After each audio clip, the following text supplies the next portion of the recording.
Hello friends, welcome to my YouTube channel Webinex technology. आज ही होने जा रहा है हमारा 13th वीडियो इस नेक्स्ट.जेएस ट्यूटोरियल सीरीज का और हमारा आज का टॉपिक है what is CSS module in नेक्स्ट.जेएस।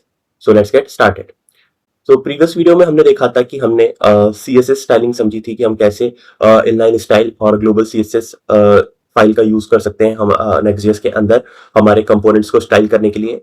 तो हमने हमारे होम पेज के अंदर हमारे टाइटल को हमने यहाँ पर सीएसएस अलाइन करा था और सिमिलरली हमारे यूजर्स पेज पर चले तो हमारा यूजर्स पेज का टाइटल भी हमने सीएसएस से स्टाइल करा था। सो इन केस अगर आपने अभी तक मेरे प्रीवियस वीडियो को चेकआउट नहीं करा है तो आप मेरे प्रीवियस वीडियो को चेकआउट कर सकते हैं। मैं प्रीवियस वीडियो का लिंक इस वीडियो के डिस्क्रिप्शन में प्रोवाइड कर दूंगा और आप टॉप राइट पर आई बटन पर क्लिक करके भी मेरे प्रीवियस वीडियो को चेकआउट कर सकते हैं। सो आज की वीडियो में हमें देखना है कि हम सीएसएस मॉड्यूल क्या होता है और उसका हम कैसे यूज कर सकते हैं नेक्स्ट.जेएस के अंदर। So what is CSS module in Next JS? So in Next.js, CSS modules are a way to write CSS that is scoped locally to a component.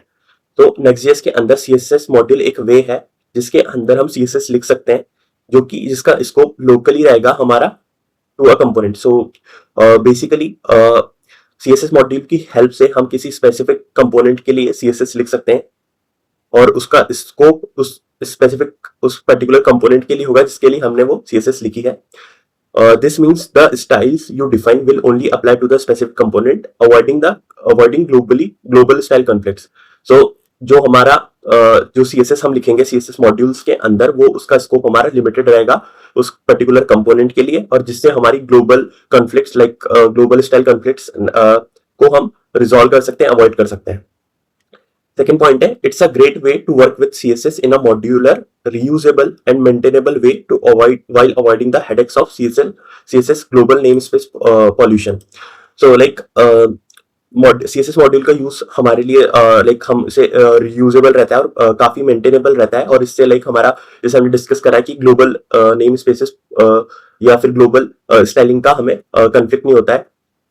सो इस तरह CSS मॉड्यूल का हम यूज कर सकते हैं किसी स्पेसिफिक कंपोनेंट के लिए CSS डिफाइन करने के लिए।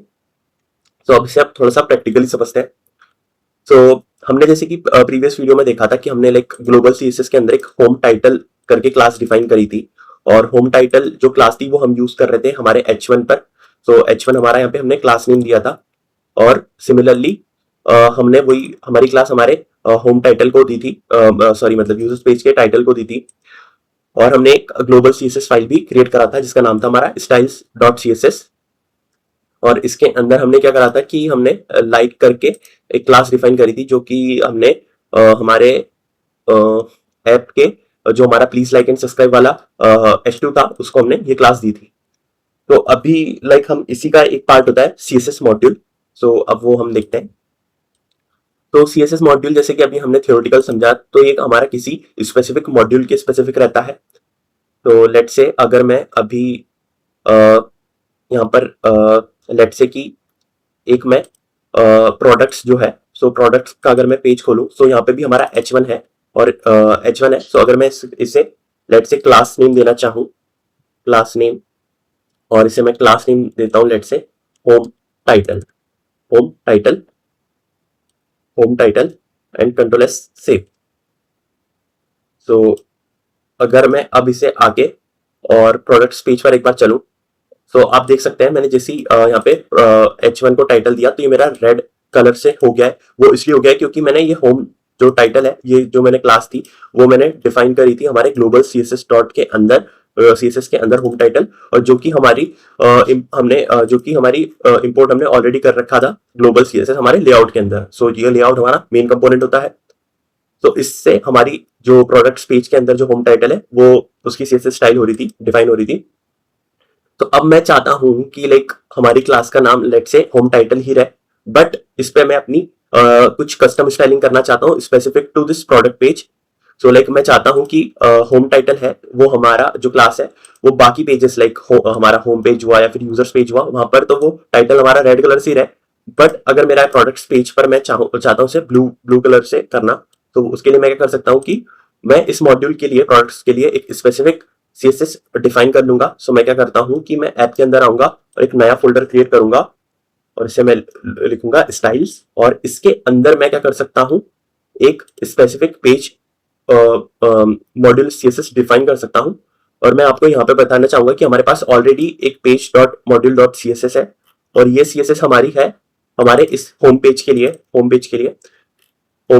सो सेम हम इस तरीके से एक सीएसएस फाइल क्रिएट कर लेंगे हमारे प्रोडक्ट्स के लिए भी। सो मैं यहाँ पे लिखूंगा एक न्यू फाइल, यहाँ पे मैं लिखूंगा प्रोडक्ट्स, लेट्स से प्रोडक्ट्स के लिए मैं करना चाह रहा हूँ, तो यहाँ पे लिखूंगा मैं प्रोडक्ट्स मॉड्यूल और यहाँ पे लिखूंगा डॉट सीएसएस। और यहाँ पर अब मैं जो हमारी क्लास थी होम टाइटल, उसका मैं यहाँ पे कलर डिफाइन कर दूंगा, लेट्स से ब्लू हम चाहते हैं, सो ब्लू हम यहाँ पे डिफाइन कर सकते हैं, और then control S save. So अगर मैं फिर से आके यहाँ पे रिफ्रेश करता हूँ तो अभी कुछ चेंजेस यहाँ पे रिफ्लेक्ट नहीं हो रहे। वो रिफ्लेक्ट इसलिए नहीं हो रहे कि हमने इसे इंपोर्ट नहीं करा है। सो इंपोर्ट करने के लिए हम क्या करेंगे कि हम यहाँ पर चलेंगे और यहाँ पर मैं इसे इंपोर्ट करूंगा, इंपोर्ट। और इंपोर्ट का यहाँ पे एक नया वे होता है कि हम ऐसे लिख सकते हैं, इंपोर्ट स्टाइल्स फ्रॉम और @ ऐप के अंदर और / हमारा यहाँ पर स्टाइल्स का मॉड्यूल है, और ये हमारा प्रोडक्ट मॉड्यूल डॉट सीएसएस है।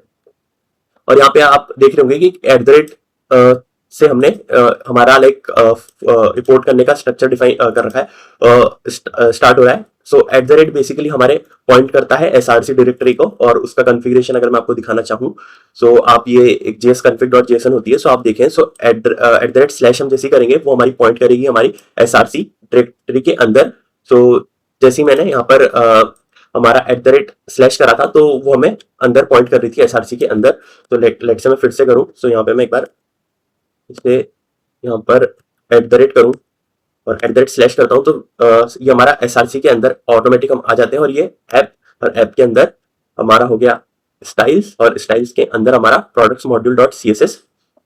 और अब मैं क्या कर सकता हूँ, यहाँ पर मैं चाहूँ तो इसे इस तरीके से भी होम टाइटल भी एक बार मैं करके दिखाता हूँ आपको, और जस्ट एक बार मैं इसे रिफ्रेश करता हूँ, तो यहाँ पर ये मेरे चेंजेस ऐसे रिफ्लेक्ट नहीं होंगे। वो क्यों नहीं होंगे, क्योंकि अब हमने इसे कर लिया है इंपोर्ट, और स्टाइल्स के अंदर हमारी सारी सीएसएस आ चुकी है। सो अब मैं क्या कर सकता हूँ, यहाँ पे मुझे करली ब्रेसेस का यूज करना पड़ेगा, और लिखूंगा मैं स्टाइल्स डॉट, और जो हमने होम टाइटल जो क्लास डिफाइन करी है, और इसे डॉट यहाँ पर कुछ इस तरीके से, और एक बार मैं इसे कंट्रोल एस सेव करता हूँ, और अब आप देखेंगे तो ये मेरा ब्लूइश कलर का हो गया है ब्लू कलर में हमें ये हमारा प्रोडक्ट पेज जो हमारा टाइटल है वो हमें मिल रहा है। तो यहाँ पर हमने देखा कि हमने स्टाइल्स सीएसएस मॉड्यूल का यूज करके हमने हमारे प्रोडक्ट पेज के टाइटल को ब्लू कलर से स्टाइल कर लिया है। तो अगर मैं चाहूँ, लेट से यहाँ पे अगर मैं हमारी जो ये सीएसएस है, सो स्टाइल्स डॉट होम टाइटल हमने इसलिए लिखा है क्योंकि हमने सेम नाम यहाँ पे डिफाइन करा है। सो लेट से अगर मैं इसका नाम चेंज करता हूँ कुछ और, एंड सिर्फ यहाँ पे टाइटल रखता हूँ, एंड कंट्रोल एस सेव। सो और एक बार मैं यहाँ पे ये ऑटोमेटिक मेरा रिफ्रेश हो चुका है। सो यहाँ पे आप देखें कि अब इससे सीएसएस का जो स्टाइलिंग थी वो रिमूव हो चुकी है। वो क्यों रिमूव हो चुकी है, क्योंकि यहाँ पे जो मेरी क्लास है वो है टाइटल, और जो मैंने यहाँ पे यूज करी वो है मेरी होम डॉट टाइटल। सो अगर मैं इसे टाइटल कर देता हूँ एंड कंट्रोल एस सेव करता हूँ, सो मेरा यहाँ पे प्रोडक्ट्स पेज मुझे मिल रहा है। सो लाइक हमें जो भी हमने यहाँ पे क्लास डिफाइन करी है उसे हमें स्टाइल्स डॉट करके यहाँ पे यूज कर सकते हैं। एंड अगर मैं यहाँ पे चाहूँ तो मैं इसका जो टाइटल है उसके अंदर मैं इसे टेक्स्ट अलाइन सेंटर भी कर सकता हूँ। लेट से सेंटर अलाइन, ये सेंटर अलाइन हो चुका है। और लेट से मैं क्या चाहता हूँ कि जो मेरे ये वाला H1 है, इस पे मेरा लाइक जो क्लास नेम हो वो हम इसे भी स्टाइल कर लेते हैं। सो मैं यहाँ पे लिखूंगा styles dot link and control S save करूँ। तो अभी यहाँ पे कुछ चेंजेस नहीं रिफ्लेक्ट होंगे वो, क्योंकि हमने लिंक्स को अभी डिफाइन नहीं करा है इसके लिए स्टाइलिंग। तो यहाँ पर आके मैं फिर से लिंक कर देता हूँ, और यहाँ पे मैं इसे कलर लेट से मैं कर दूंगा ब्लू वॉयलेट, यहाँ पर आ रहा है तो इसे मैं लेट से ब्लू वॉयलेट कर देता हूँ। और आप देखो, सो ये मेरा ब्लू वॉयलेट कलर से लिंक जनरेट हो रहा है। सो इस तरीके से हम सीएसएस मॉड्यूल का यूज कर सकते हैं। और मैं फिर से एक बार होम टाइटल करना चाहूंगा, वो इसलिए क्योंकि मैं इसे कॉपी करता हूँ, एंड जो हमारा यहाँ पर है उसे भी एज इट इज चेंज करता हूँ, तो ये हमारा सही से रिफ्लेक्ट हो रहा है।